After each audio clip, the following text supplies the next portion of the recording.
Voilà, donc on va démarrer.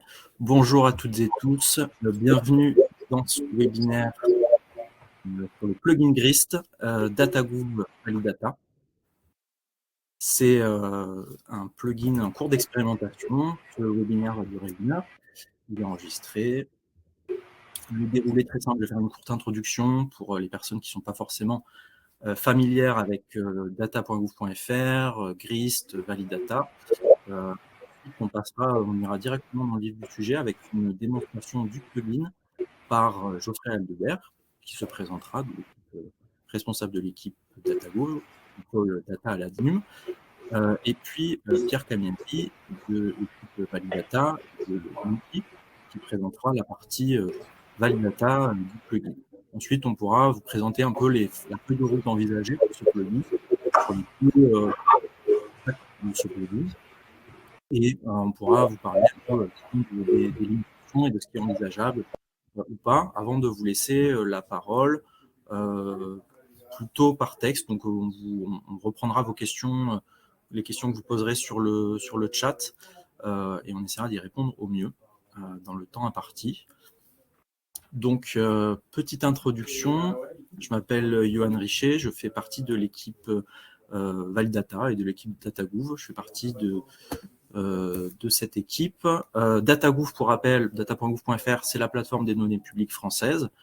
Si vous ne le savez pas, c'est là où les données ouvertes publiques des administrations sont publiées, mais les citoyens peuvent également y publier des données. Donc, si vous n'avez pas encore de compte, n'hésitez pas. C'est très simple et ça vous permet d'accéder à beaucoup de fonctionnalités. Il y a des choses qui sont relativement connues, comme la base des entreprises ou le répertoire des élus, mais il y a également énormément de choses qui sont publiées, également des réutilisations.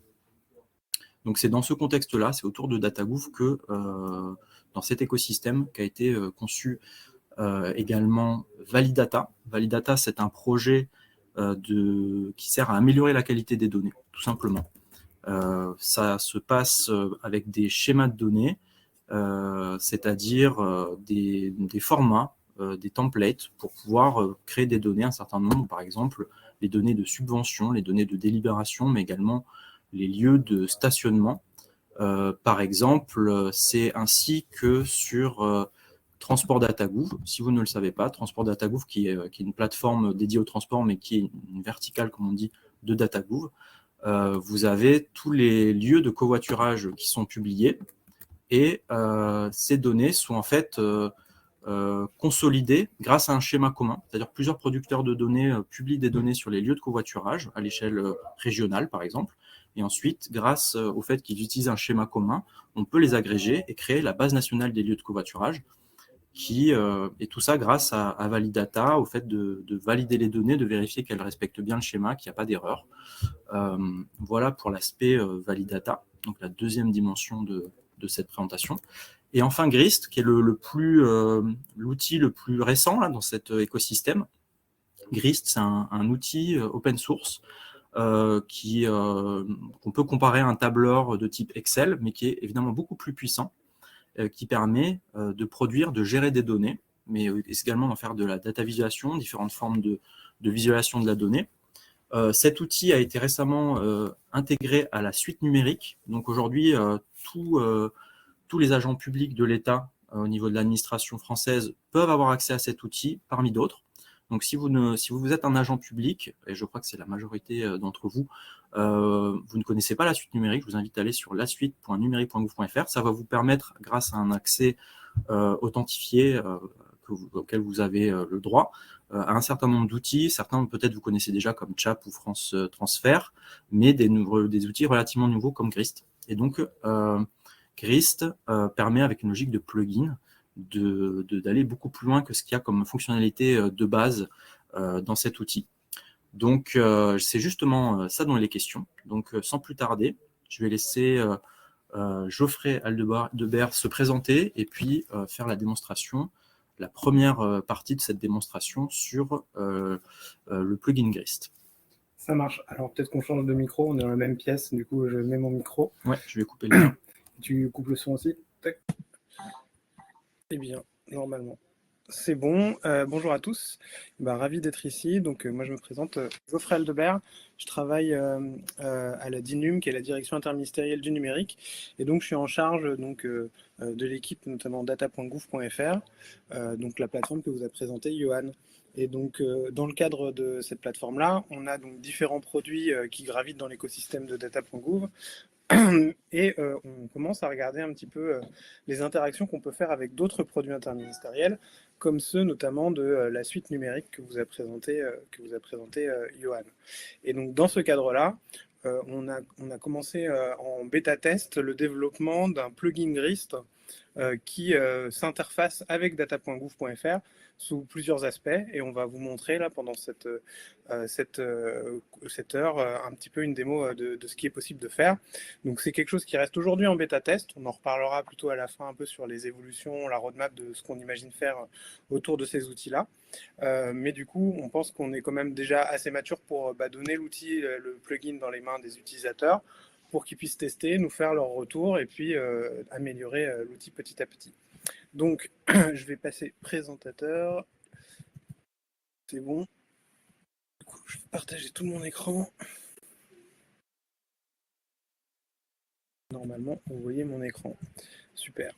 Donc là, je me suis connecté sur grist.numérique.gouv.fr, qui est l'instance nationale de la suite numérique sur laquelle en fait je peux utiliser Grist. Donc j'ai plusieurs espaces. L'objectif là de cette présentation, c'est pas de vous présenter l'outil en lui-même. Normalement, vous connaissez peut-être un peu déjà. Et puis sinon, je vous invite à vous rapprocher de la suite pour avoir plus de détails et de présentation sur l'outil. Mais ce que je vais faire, par exemple, c'est que je vais créer un nouveau document. Donc là, je crée un nouveau document depuis le début. Donc là, j'ai un tableur assez classique avec la possibilité donc de remplir des données dedans. Et en fait, ce que je vais faire, c'est que je vais intégrer dans ce tableur-là un plugin data.gouv.fr qui va s'interfacer, et vous allez voir ce qui est possible de faire. Donc, par exemple, pour l'intégrer, je vais vouloir mettre une fenêtre du plugin sur la même page. Donc là, j'ai une petite manip à connaître. Je vais aller sélectionner ma table. Donc, j'ajoute une vue personnalisée. Je l'ajoute à la table. Et là, j'ai une liste de choix de widgets disponibles sur lesquels en fait, je peux me baser. Donc, soit j'utilise un widget personnalisé, une URL personnalisée, mais du coup, ça, c'est pour des plugins que vous pouvez vous-même développer dans votre administration ou dans votre organisation, et sur lequel en fait vous pouvez vous interfacer avec Grist. Nous, ce qu'on a fait, c'est qu'on a déjà inscrit le plugin au catalogue des widgets, et donc on va le retrouver si on tape data.gouv, on va le retrouver, il est ici. Donc je clique sur data.gouv, et là donc j'arrive sur le plugin qui ressemble à ceci. Il y a une dernière petite manip à connaître pour utiliser ce plugin, c'est qu'il faut que j'accepte que ce widget, c'est-à-dire donc cette partie-là, ait un accès complet au document pour pouvoir le faire fonctionner correctement. Donc là, on arrive sur le plugin DataGouv, et on a donc deux espaces pour l'instant, un DataGouv, un Validata. On va rentrer un petit peu dans le détail de tout ça. Ce que le plugin nous demande dans un premier temps, c'est notre clé d'accès à data.gouv. Donc pour accéder à la clé d'accès, en fait, on a un lien qui va nous rediriger directement sur data.gouv.fr. Donc au préalable, il faut absolument que vous ayez déjà un compte et que vous faisiez partie d'organisation sur data.gouv.fr pour récupérer donc ce token d'accès. Donc là, je vais pas le faire parce que c'est ma clé privée et je l'ai enregistrée. Du coup, je valide. Et donc, je récupère mon token d'accès et je suis bien identifié en tant que Geoffrey Aldebert, compte perso. J'ai ici 3 choix distincts avec lesquels je peux interagir. Et donc, par exemple, je vais pouvoir soit publier des données sur DataGouv, donc par exemple, je peux remplir mon tableur et puis être satisfait du résultat et de le publier sur DataGouv, soit de récupérer des données depuis data.gouv.fr. On a fait un travail l'année dernière sur la plateforme qui permet donc d'APIfier les jeux de données qui ont des CSV ou des fichiers Excel dans les jeux de données data.gouv.fr. Donc c'est un très gros chantier. Et aujourd'hui, donc on a plusieurs dizaines de milliers de fichiers qui sont stockés, sur lesquels en fait on récupère les données qui sont mises à jour sur DataGouv de manière régulière. Et donc avec ce biais-là, on peut récupérer automatiquement les données assez facilement. Donc ça, c'est un peu ce qui se passe sous la machine, mais vous n'avez pas forcément besoin de savoir tout ça. Et enfin, je veux créer un template de schéma de données. Donc on va se balader dans ces 3 options pendant la démo. Donc la première action que je veux faire, c'est que je veux récupérer des données de data.gouv. Donc là, on va me demander quelle table dans quelle table je veux insérer les données. Donc là, j'ai qu'une table qui est la table 1, donc je vais sélectionner la table 1. Ici, on va me demander si je veux récupérer des données d'une organisation à laquelle je fais partie, ou d'autres données de tout le catalogue DataGouv. Donc là, on va aller regarder tout le catalogue DataGouv directement. Et là, on va avoir un moteur de recherche qui permet de chercher de la donnée. Et donc, par exemple, si je cherche, par exemple, délibération, j'avais préparé un petit jeu de données, délibération de la commune de Roques, en fait, ça correspond à un jeu de données de data.gouv qui est délibération de la commune de Roques, qui est en fait les délibérations de la mairie de Roques sur la plateforme.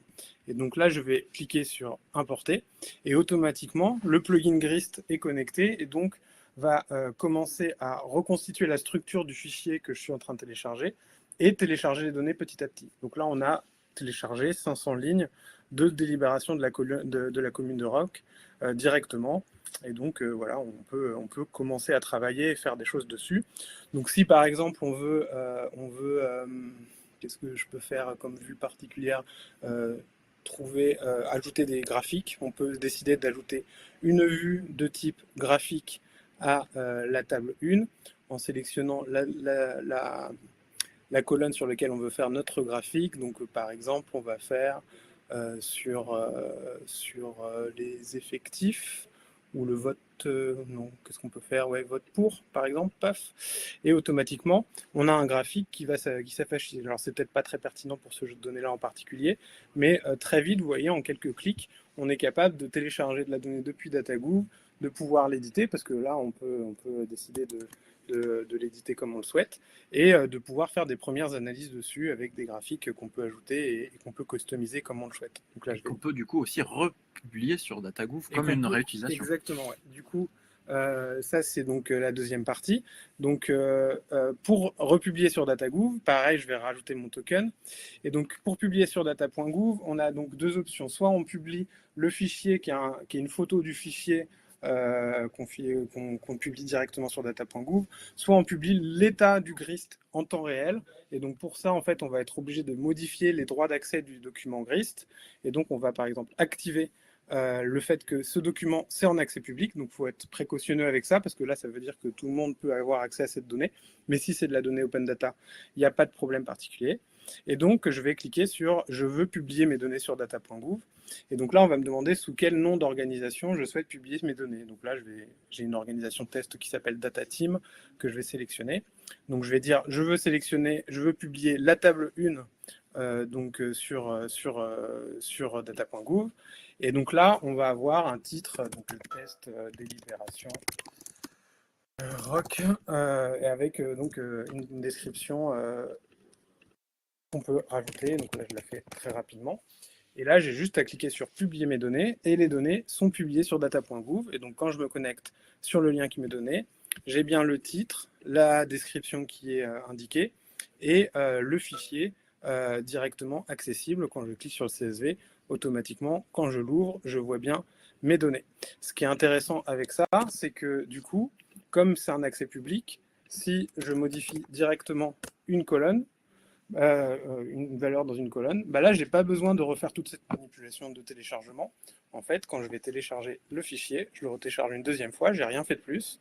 Et donc là, on voit bien, commune de Roques test, c'est exactement la modification que je viens de faire à l'instant. Donc là, en temps réel, on a un outil qui peut servir pour l'open data, par exemple pour les collectivités, qui vont gérer leurs différentes tables et pouvoir remplir les données et avoir l'état à jour des données qu'elles veulent publier. Et donc, en temps réel, ces données sont sur data.gouv et chacun peut les consulter. Donc ça, c'est un des premiers exemples que nous avons.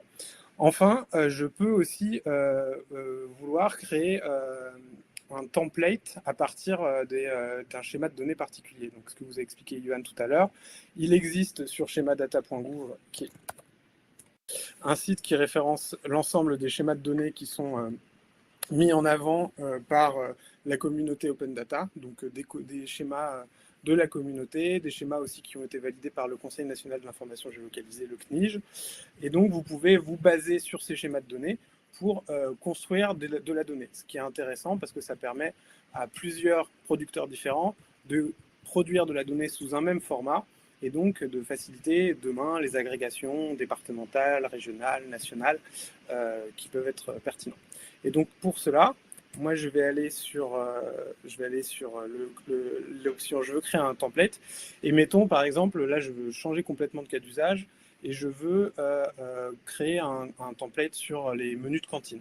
Donc là, j'ai ma liste de tous les schémas de données qui sont référencés sur schemadata.gouv, qui sont directement référencés. Et j'en ai un, par exemple, qui s'appelle Menu de la restauration collective. Ben, je vais cliquer dessus et automatiquement, ça me supprime toutes mes données parce que j'ai sélectionné la table 1. Et ça va me créer le formalisme au bon format avec les différentes noms de colonnes et les contraintes qui vont bien. Voilà, donc ça c'est un peu pour la présentation globale des 3 options. Vous voyez que c'est déjà un peu interfacé, qu'on peut commencer à s'en servir. Il y a des améliorations, on en prendra peut-être à la fin, on discutera un peu de ce qu'on veut faire pour améliorer un petit peu tout ça, parce qu'on sait qu'il y a des limites sur certains sujets, mais c'est déjà un premier chemin qu'on peut utiliser. Donc voilà, là c'est très facile à réutiliser. Là je vais reprendre mes délibérations. Hop, délibération, ça me resupprime la table et ça me recrée la table au bon format avec les bons noms de colonnes, ce qui permet que si après vous commencez à remplir et que vous publiez les données avec ce format-là, vous savez que vous êtes déjà compatible avec le schéma de données et donc vous avez déjà un jeu de données de qualité qui va permettre d'irriguer l'open data en général et d'être utilisé pour de la consolidation par exemple. Voilà pour la présentation sur cette première partie. Et la deuxième présentation, je vais laisser la main à Pierre Camilleri qui est avec nous, qui va vous présenter ce qui se passe derrière l'onglet Validata. Super, merci. Je vais devenir présentateur. Je partage également mon écran. Est-ce que vous m'entendez bien? Ouais. Super. Parfait. Donc, sans transition, comme si on n'avait pas changé d'écran. J'espère que ça, c'est grand pour vous. Je retrouve les délibérations de la commune de Roques qui sont importées dans Grist, par exemple via le plugin DataGouv, comme Geoffrey l'a montré. Et donc, il y a un deuxième onglet qui est l'onglet Validata. Donc, Validata, c'est un outil de validation, comme ça a été présenté, 2 schémas de données. Et je vais vous montrer comment, jusqu'à présent, on pouvait utiliser cet outil et en quoi Grist va permettre de reproduire la même validation, mais sans devoir sortir de l'outil Grist. Donc, Validata, c'est un outil qui est disponible en ligne sur validata.fr, dans lequel on va choisir, par exemple, ici, un schéma de données délibération directement de schéma DataGouv. Donc, on peut avoir un schéma depuis schéma DataGouv ou un schéma à la carte. Ici, on sélectionne le schéma délibération. On va ensuite récupérer l'URL de notre fichier CSV des délibérations de la commune de Roques. Et on va lancer la validation du fichier. Donc ça, c'était, on va dire, le processus de validation classique pour des utilisateurs avec une interface graphique. Et donc, on obtient ici un fichier invalide avec des problèmes de contenu qu'on peut observer directement sous forme tabulaire. Donc, il y a une sélection de lignes avec des erreurs. Voilà, une incohérence parce que les colonnes de vote doivent soit toutes comporter une valeur, soit tout être vide, et ce n'est pas le cas ici. Donc, si je Voilà, on a une valeur vide ici. Ici, on observe qu'il y a une nomenclature acte invalide, et donc c'est un problème de préfixe qui est non reconnu. Donc voilà, donc en fait, le schéma de données, il va imposer des contraintes sur les données, et la validation va vérifier que pour un jeu de données en particulier, ces contraintes sont bien respectées, et Validata va aider à comprendre quelles contraintes n'ont pas été respectées. Le problème de ce processus, c'est que si ici maintenant j'ai envie de modifier un fichier, de corriger le fichier, je vais devoir retourner sur un autre outil pour la correction, exporter le fichier à nouveau, reprendre ce parcours pour vérifier si la correction a bien eu lieu. Donc l'idée du plugin Validata, de la partie Validata du plugin Open Data, c'est d'essayer de reproduire le même type d'interface et le même type d'information, mais directement au sein de Grist, pour que ceux qui utilisent Grist pour la production, la modification de leurs données puissent avoir une boucle de rétroaction qui est beaucoup plus rapide. Et donc, on va avoir quelque chose de très similaire. Donc ici, on récupère le schéma de données délibération du catalogue schéma DataGouv. On lance la validation.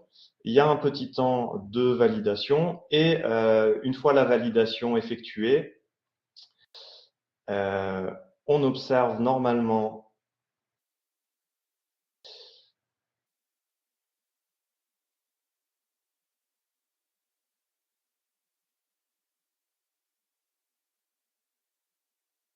les erreurs. Alors, c'est vraiment l'effet démo parce que j'ai fait le test juste avant. Et donc, je vais pouvoir montrer le résultat qui était attendu et qui a fonctionné juste 5 minutes avant la présentation.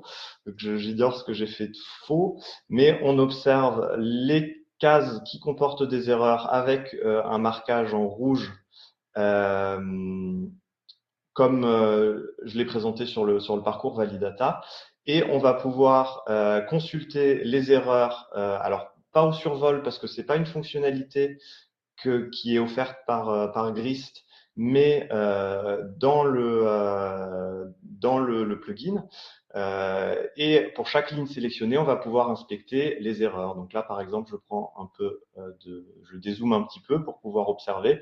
On retrouve les erreurs de vote effectif qu'on a constatées dans Validata. On retrouve également les erreurs de nomenclature d'actes pour les délibérations sur liberté publique et pouvoir de police.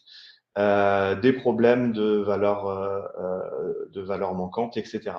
Donc, on va retrouver dans cette interface Grist strictement les mêmes informations, mais présentées un peu de manière différente pour s'adapter aux contraintes de l'outil. Voilà. C'est tout pour Super. le moment. Merci pour cette présentation. Et effectivement, on voit bien que on montre des cas d'usage où, en gros, en fait, les données pourraient vivre dans Grist, c'est-à-dire une collectivité, par exemple. Je prends un cas d'usage qui nous paraît assez pertinent. Une petite commune qui n'a pas d'outils métier pour gérer ses délibérations, pour reprendre encore une fois cet exemple qu'on vient de vous montrer, pourrait tout à fait partir de ce plugin avec Grist, grâce notamment à la suite numérique, donc sans avoir à déployer techniquement de nouveaux outils, pourrait utiliser Grist pour récupérer le template délibération à partir du plugin et commencer à créer ces données ou les importer si elle en dispose déjà sur Excel, par exemple. L'import de données de format Excel est évidemment très simple dans Grist. Et grâce à la validation, de pouvoir vérifier que les données respectent bien le schéma. Et donc, elles sont bonnes à partager, elles sont de qualité. Et ensuite, grâce à Grist, Grist permet d'ouvrir les données. Il y a évidemment des possibilités de gérer les permissions de façon granulaire. Je sais qu'il y a des questions là-dessus et on pourra revenir dessus sur les possibilités très puissantes de Grist. Mais la possibilité, dans le cas de données de délibération, la table peut être ouverte. Et grâce à une URL, de créer un nouveau jeu de données sur data.gouv.fr pour publier ce lien comme une ressource, par exemple, un jeu de données qui s'appellerait délibération de la commune, dans l'organisation au nom de la commune créée nouvellement sur data.gouv.fr.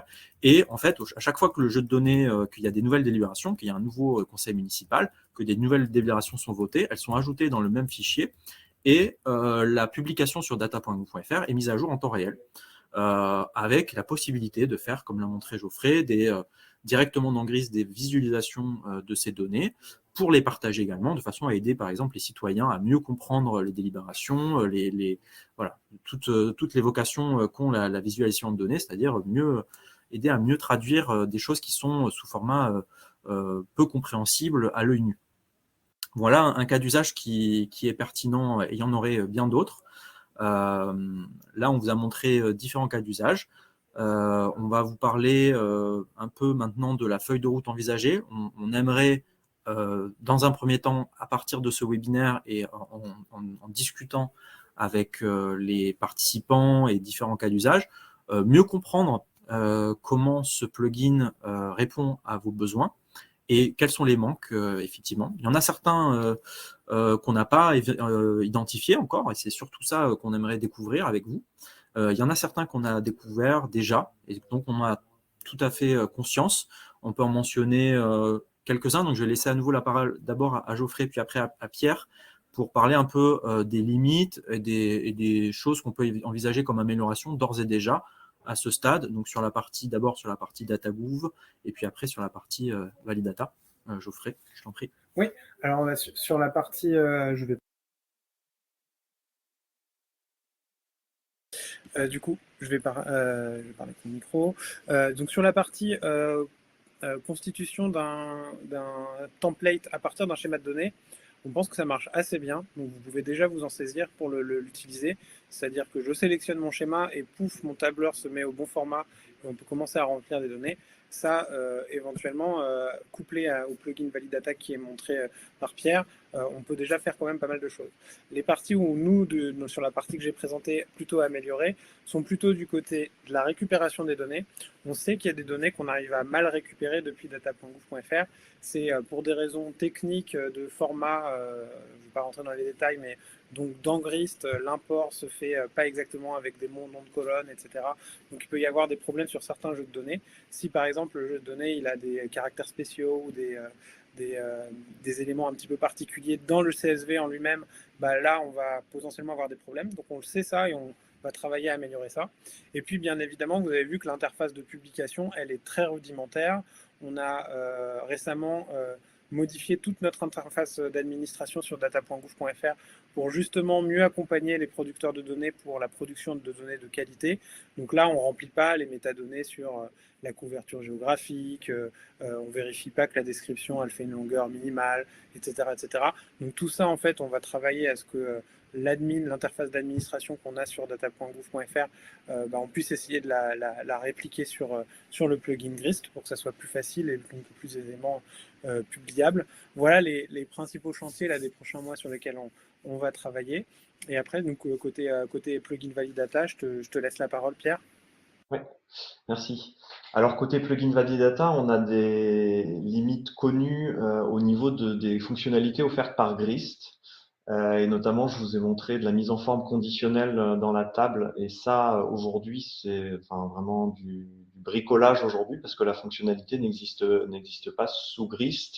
Et qui dit bricolage dit implémentation fragile et potentiellement des problèmes de performance, potentiellement des problèmes de maintenance lorsque il y aura des évolutions sur Grist. Il y a une autre limitation qui est celle des jeux de données privées, où il y a certaines validations qui seront erronées sur les jeux de données privées, et c'est également une limitation de Grist qui nous permet pas d'accéder à tous les points à interagir avec Grist comme on l'aimerait lorsque le jeu de données est privé. Donc ça demanderait sans doute des contributions sur l'outil Grist en lui-même pour pouvoir aller plus loin dans ce plugin. Et ensuite, il y a un certain nombre de petits ajustements, de petites corrections, dont quelques-unes qu'on a déjà en tête. Voilà, l'amélioration de l'expérience utilisateur. Et pour ça, on a besoin de vos retours. Voilà, donc on compte sur vous. Le meilleur endroit, je pense, vous pouvez nous contacter directement. Vous pouvez laisser une issue. Donc si vous connaissez un petit peu si vous savez naviguer sur le dépôt de code, vous pouvez aller déposer une issue. Mais voilà, on serait ravis d'avoir vos retours pour améliorer l'outil.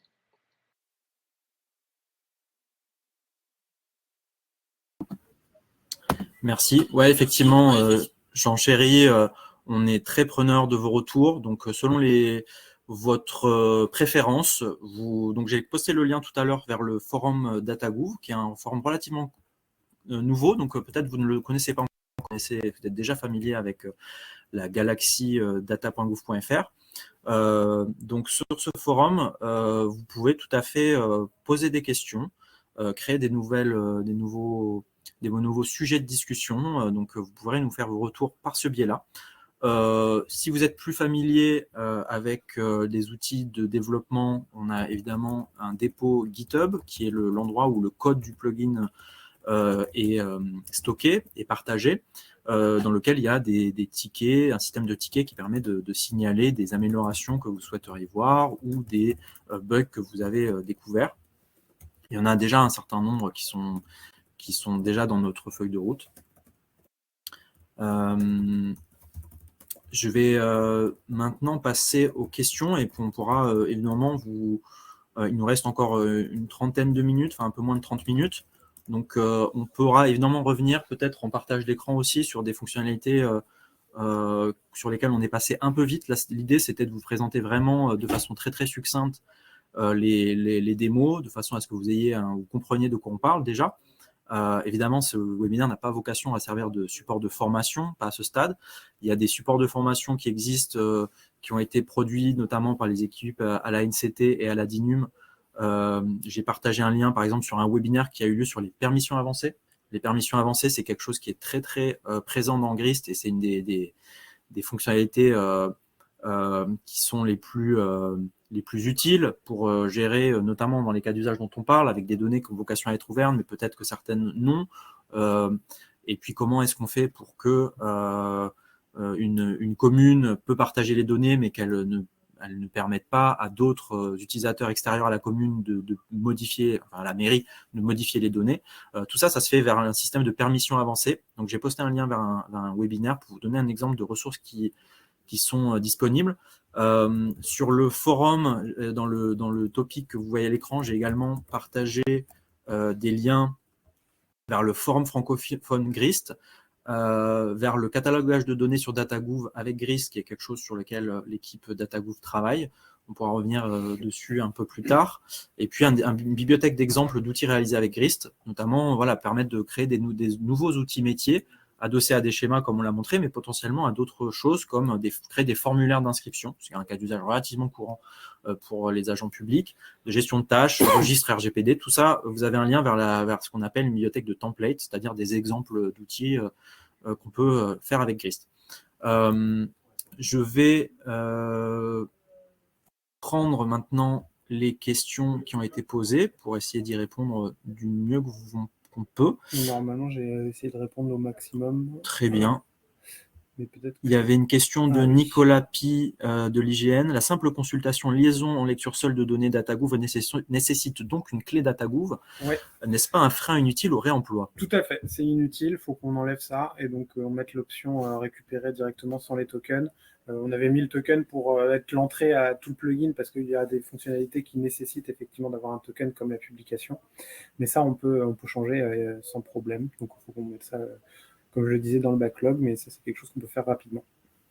Ouais, ça fait partie, effectivement, on est encore une fois en phase d'expérimentation. On a fait au mieux pour simplifier le développement dans un premier temps. Puis je vais reprendre éventuellement les questions et celles auxquelles tu as répondu. Comme ça, les gens qui voient le webinaire en replay pourront profiter également de ces échanges. Est-ce qu'il serait possible... Donc, il y a Florent qui a posé une question template de schéma. Donc, c'est peut-être parce que je suis passé un peu vite sur ces notions-là. Donc, les schémas de données, vous avez compris, c'est un système qui permet de définir des colonnes. On parle souvent en l'occurrence de données tabulaires, ça peut être adapté à d'autres types de données qui ne sont pas tabulaires, JSON, XML, etc. Mais là, en l'occurrence, on parle vraiment de données tabulaires. Donc, vous avez vu, Grist ressemble à Excel. Vous avez des colonnes. Et bien, le schéma, il va dire, dans telle colonne, vous avez une date. Et donc, les données, les cellules qui sont dans la colonne doivent respecter le format date qui a été défini dans le schéma. Et on peut avoir des choses beaucoup plus métiers, comme un numéro SIRET, quelque chose de très franco-français. On a la possibilité avec Validata de définir ces contraintes-là et de façon à ce que du coup dans la cellule de la colonne SIRET, si c'est pas un format respecté, si c'est pas un numéro SIRET qui respecte le format SIRET, il y aura une erreur. Donc voilà, ça c'est ce qu'on appelle les schémas. Et un template, c'est le terme que j'utilise qui est un peu plus générique pour dire un format de fichier. Donc pour moi, je les utilise un peu comme synonyme. J'espère que ça a répondu à la question de Florent. Et sinon, n'hésitez pas à reposter une question en dessous. Ben Blight de France Agrimaire posait la question: est-il possible d'avoir un entre-deux? Je souhaiterais publier mes données, cependant certaines colonnes doivent rester privées. C'est tout à fait possible. Oui, du coup, c'était une question que je crois Aurélie a posée après. Donc, la possibilité donc, de ne publier que les colonnes, par exemple, qui sont masquées. Donc, ça, c'est quelque chose qui n'est pas implémenté encore aujourd'hui, mais qu'on pourrait tout à fait faire dans le cadre. En fait, le template, quand on accepte que le template ait accès à Grist, on a le contrôle complet sur le tableur, donc on peut vraiment faire une interface qui demande est-ce que vous voulez que toutes les colonnes soient publiées ou seulement un subset des colonnes et lesquelles. Ça, on peut imaginer qu'on développe cette interface-là. C'est pas ce qu'on a prévu là dans les prochains mois, mais on peut regarder pour le faire. En tout cas, ce que disait Aurélie, c'était un peu une variante, c'était les colonnes masquées, parce que sur Grist, on peut masquer certaines colonnes. Est-ce qu'on pourrait publier donc la vue Grist sans les colonnes masquées? Donc ça, c'est quelque chose qu'on peut regarder aussi dans les prochains temps. Ouais. Donc c'est pas fait, mais c'est quelque chose qui est possible. En tout cas, dans Grist, c'est possible. Et c'est ce qu'il faut comprendre avec un outil comme Grist, c'est que vous avez une logique d'interface de gestion et de production de vos données, dans lequel vous allez saisir des données, les mettre à jour, et vous allez administrer votre fichier, vos tables, comme on l'a montré, c'est quelque chose d'assez poussé. Et puis vous avez la notion de vue, c'est quelque chose que vous allez rendre public, et la vue n'est pas complètement équivalente à l'outil Grist sur lequel vous allez administrer vos données.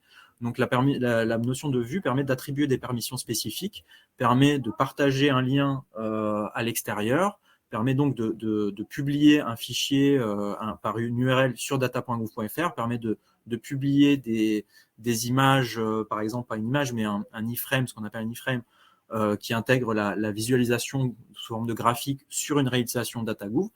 Tout ça, ce sont des vues spécifiques que vous auriez configurées avec des permissions spécifiques dans Grist. Donc ça, c'est quelque chose que Grist permet déjà. Le rendre, on va dire, configurable directement dans le plugin, c'est ça auquel faisait allusion Geoffrey, ça serait tout à fait possible. Pour l'instant, ça va être quelque chose que vous allez faire en dehors du plugin, directement dans Grist. Et on voit des cas d'usage se développer. Certaines communes ont commencé à gérer et publier leurs données directement depuis Grist, sans même que notre plugin existait déjà. C'est d'ailleurs ce qui a un peu inspiré le développement de ce plugin, c'est le développement de l'usage de Grist comme outil pour gérer des données métiers. Là, on a rajouté des fonctionnalités pour simplifier déjà le départ, l'embarquement dans ces cas d'usage-là. Il y aurait bien d'autres choses à développer. Je passe sur les questions suivantes. Si je récupère à nouveau les données sur le même table, les données sont mises à jour ou ça doublonne les lignes? Je pense que c'était en référence à la première partie de la présentation où on récupérait les données de DataGouv. Effectivement, Geoffrey a répondu à cette question. Pour lire la donnée ouverte, il ne faut pas obligatoirement faire partie d'une organisation. L'entrée du plugin demande le token, mais non, ça c'était une autre réponse. Non, sur cette réponse-là, du coup, ce qu'on peut dire, c'est qu'aujourd'hui, ça écrase. Ouais. Donc, quand on a déjà un tableur et qu'on dit sur ce tableur, importe-moi les données de telle ressource sur DataGouv, ça va les supprimer et les écraser. Donc, il vaut mieux le faire sur un autre tableur. Donc, vous créez juste une autre table sur Grist et vous dites, je veux que les données, elles aillent sur cette autre table plutôt que sur la table où vous avez des données auxquelles vous tenez. Et il n'y a pas encore de notion de ajout à la fin. Parce que pour ajouter à la fin, il faut avoir la même structure. Donc, il faudrait qu'on vérifie au préalable que la structure de la table, elle est la même structure que le fichier qu'on est en train de télécharger. Et si oui, rajouter à la fin. Donc, ça, c'est un peu compliqué. On rentre déjà dans un truc un peu plus power user. Donc ça, on ne s'oriente pas sur ça pour l'instant. Donc, on est vraiment, on annule et remplace. C'est assez simple à utiliser comme ça. On annule et on remplace. Par contre, on peut utiliser d'autres tables si on a déjà des tables remplies qu'on ne veut pas supprimer. Effectivement, merci Geoffrey. J'avais confondu les questions et les réponses. Ça, c'était pour répondre à la question de James Chéniaud. La question d'Eric, c'était pourquoi faut-il faire partie d'une organisation? Donc, tu as répondu. Oui. Voilà, donc, pour la télécharger, alors, même sur le plugin actuellement, il ne faut pas faire partie d'une organisation pour télécharger. Actuellement, il faut juste avoir un token DataGouv, donc avoir un compte data.gouv pour télécharger la donnée. Donc ça, c'est ce qu'on a besoin aujourd'hui. Par contre, comme je le disais, on peut retirer parce que c'est de la donnée ouverte et il n'y a pas de raison d'avoir un compte. On avait mis cette demande de token parce qu'on pensait déjà à la publication et donc mettre tout ça derrière, toutes les fonctionnalités derrière cette première page. Mais on peut repenser un petit peu tout ça. Oui, je voulais tout à fait, même en tant que citoyen, vous n'avez pas besoin de faire partie d'une administration. Vous pouvez être agent public et créer un compte en votre nom propre sur data.gouv.fr, commencer à utiliser le plugin et récupérer des données disponibles sur DataGouv, publiées par des organisations dont vous ne faites pas partie. La base sirène, si vous voulez l'importer, c'est tout à fait possible. Il y a peut-être la taille du fichier, le volume va peut-être... On va peut-être être limité parce que c'est des dizaines de millions de lignes, donc c'est peut-être un peu compliqué. La base sirène, c'est... ce que je voulais dire, est-ce que tu me fais penser à ça, Johan, c'est que sur Grist, donc sur l'instance Grist de la suite numérique, en fait, on se connecte via une brique qui s'appelle ProConnect, qui authentifie tous les agents publics. Donc, vous êtes agent public, vous pouvez utiliser ProConnect et être authentifié pour accéder au service. Et Data.gouv aussi a la possibilité d'être ProConnecté. Donc, aujourd'hui, on a 2 modes d'authentification sur DataGouv parce qu'on n'a pas que des professionnels et des agents publics, on a aussi des citoyens qui veulent se créer un compte sur DataGouv. Mais si vous allez sur data.gouv, vous pouvez également, sur la partie tu te déconnectes et que tu ailles sur se connecter. Voilà. Donc là, soit on a un compte et un mot de passe, soit on descend plus bas et on voit qu'on a un petit bouton ProConnect. Donc, si on a un compte ProConnect, on passe. Et donc, c'est le même compte qui va servir à votre identité sur DataGouv et sur Grist. Ouais, sur la suite numérique, donc j'en parlais tout à l'heure. Suite.numérique, voilà, vous avez la possibilité d'accéder ici. Tout un tas de services. Voilà. Donc vous avez derrière, l'authentification se fait via cette brique ProConnect. Et cette brique ProConnect est de plus en plus utilisée et va au-delà de la suite numérique. Et donc, par exemple, data.gouv.fr, on utilise ProConnect pour authentifier nos utilisateurs, certains de nos utilisateurs qui sont les agents publics. Voilà. Une fois que je suis connecté à ProConnect, j'ai même plus besoin de m'identifier. Une fois que je suis connecté, je peux accéder à tous les outils de la suite numérique et créer des espaces partagés avec vos collègues, etc. Je tiens à rectifier quelque chose. Aujourd'hui, il y a une question de Jeanne. S'il y a une synchronisation en temps réel en mode public entre mon tableur et le jeu de données correspondant dans DataGouv, cela ne risque pas d'engendrer des erreurs, problème de fiabilité si mauvaise manip par exemple, et si 2 personnes modifient simultanément un même jeu de données. Donc, effectivement, tu disais, il faut être précautionneux, c'est une solution possible, mais on peut également imaginer un process où la mise à jour Open Data ne se fait que par action humaine, c'est-à-dire un clic sur un bouton, par exemple. Voilà, donc on n'a pas présenté, donc là on a présenté une partie publication, récupération de la donnée, création de template et puis validation des données par rapport à un schéma de données. On a aussi développé un autre plugin qui est un plugin de catalogage de la donnée. On n'en a pas parlé parce qu'on voulait concentrer le webinaire sur ces premiers aspects. Mais sur ce plugin-là, c'est un plugin qui permet que vous pouvez aussi utiliser, c'est un template que plusieurs administrations commencent à utiliser pour cataloguer l'ensemble des données. Donc là, c'est du catalogage de données, c'est pas de la donnée brute en tant que telle, c'est toutes les bases de données qu'on gère au sein de son administration, par exemple. Et donc là, on a mis ce process-là en place, c'est-à-dire qu'on a une action humaine. On veut que le catalogage soit géré par une équipe qui catalogue dans l'administration et c'est que sous un workflow, une personne ou des personnes particulières qui vont décider de publier le catalogage des données sur DataGouv de temps en temps à une fréquence qu'ils souhaitent avec le clic sur un bouton. Donc on pourrait très bien imaginer ça sur le plugin. Ce que j'ai fait là tout à l'heure, j'ai fait une petite manip en disant mon document passe en accès public, donc tout le monde peut y consulter. On n'est pas obligé de faire ça, on peut décider que ça reste un document en accès privé et qu'en fait, que c'est dans le plugin qu'on va avoir un bouton « Je publie » et qui va publier la donnée. Et donc, en fait, on n'aura pas cette synchronisation réelle, en temps réel, mais ça peut apprendre des avantages, comme le disait Jeanne, sur éviter des problèmes. Après, sur la question sur si 2 personnes modifient simultanément la table Grist, ça, c'est un problème de Grist en tant que tel. C'est Grist qui gère la concurrence. Normalement, ça marche déjà assez bien. Ouais. On voit en temps réel la modification d'un utilisateur. On peut travailler à plusieurs en même temps sur un même tableur. Ouais.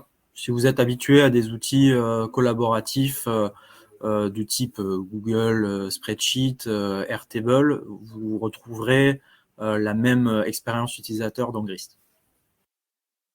Samuel disait ce plugin est top, le même sous QGIS serait bien aussi. Effectivement, on commence à avoir des gens qui utilisent Grist avec QGIS. Je crois avoir vu un plugin, je ne me rappelle plus où, mais c'est potentiellement quelque chose qui a été discuté sur le forum Grist dont je parlais tout à l'heure. Vous pourrez retrouver le lien sur le forum. De même pour le catalogage Grist dont on parlait tout à l'heure, il y a une documentation qui a été publiée. Vous retrouverez ces liens-là dans le forum.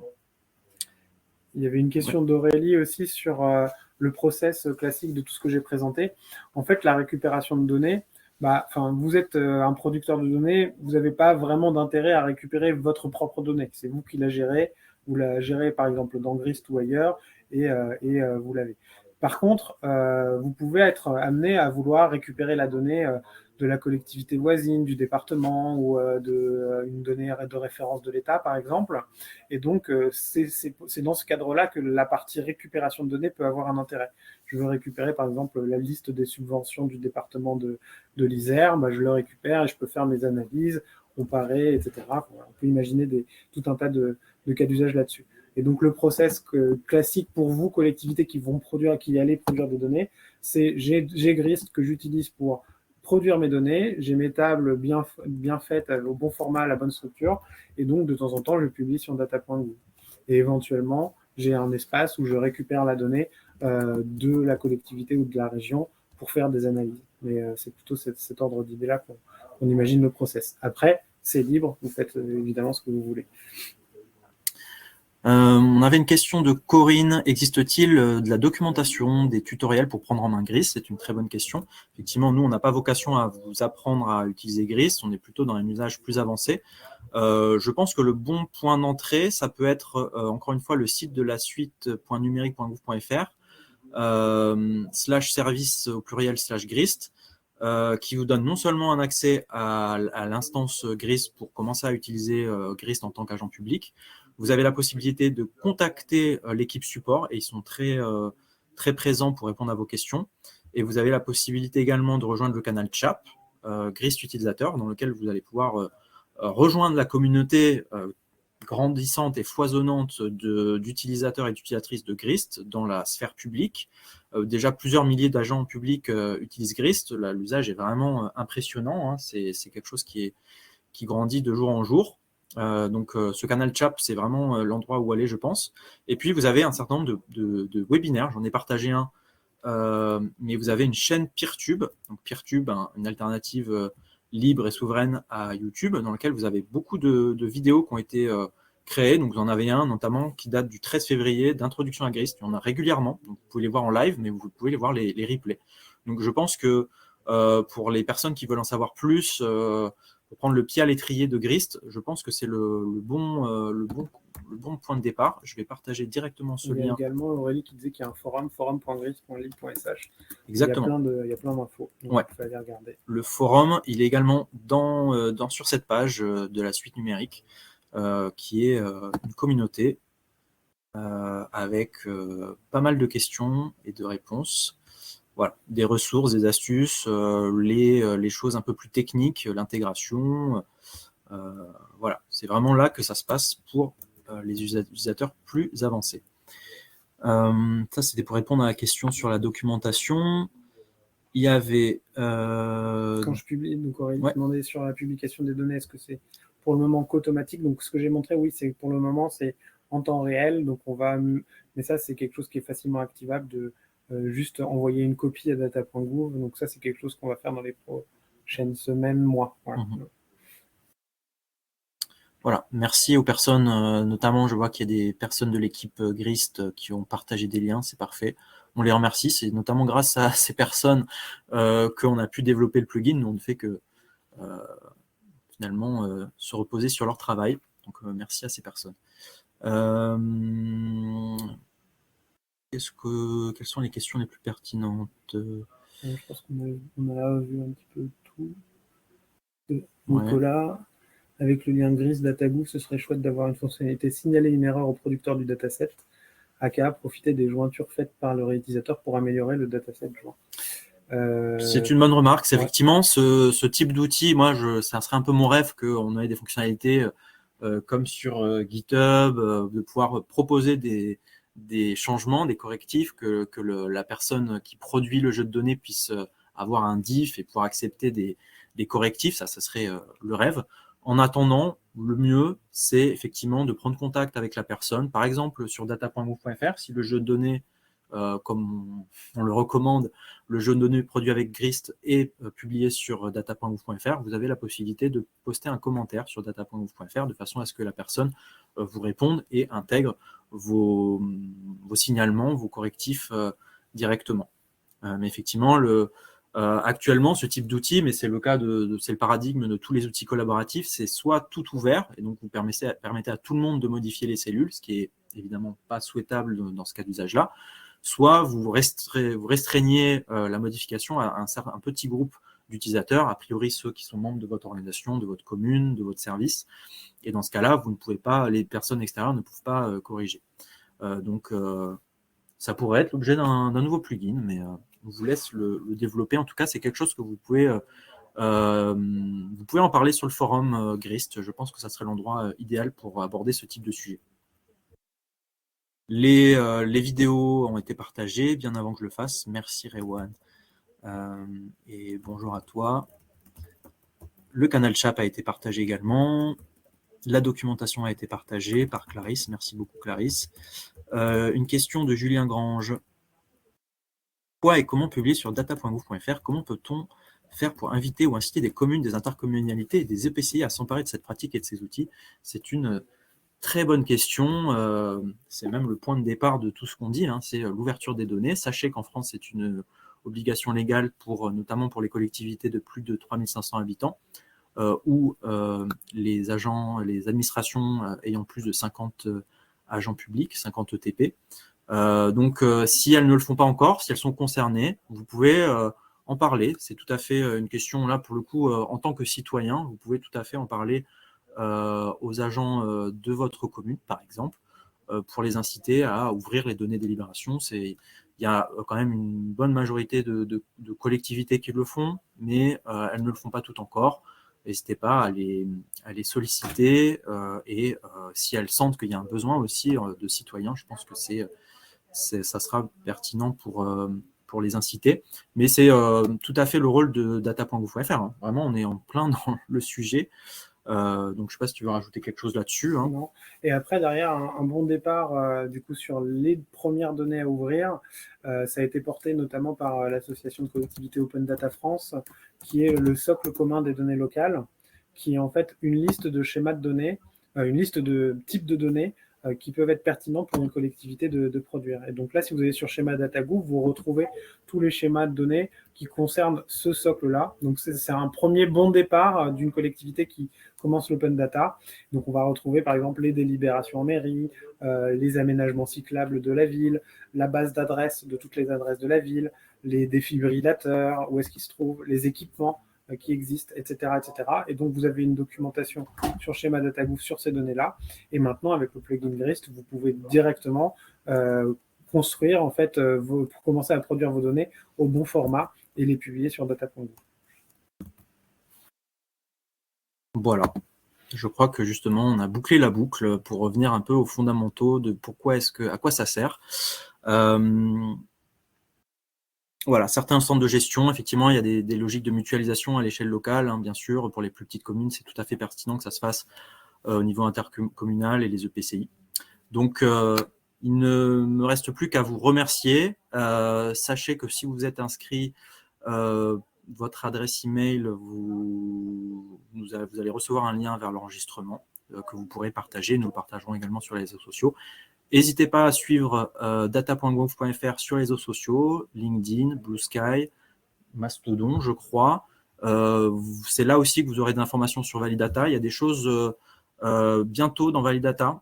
Ça sera probablement l'objet soit d'un autre séminaire, webinaire, soit d'une communication séparée. Il y a des choses qui avancent côté Validata sur la qualité des données, la possibilité de faire des formats plus avancés. Donc, inscrivez-vous pour suivre ces actualités. Sur le forum DataGouv aussi, pour les utilisateurs un peu plus avancés. Je vous remercie. Merci Geoffrey, merci Pierre, merci à toute l'équipe. Et à bientôt du coup. À bientôt, bonne journée. Au revoir.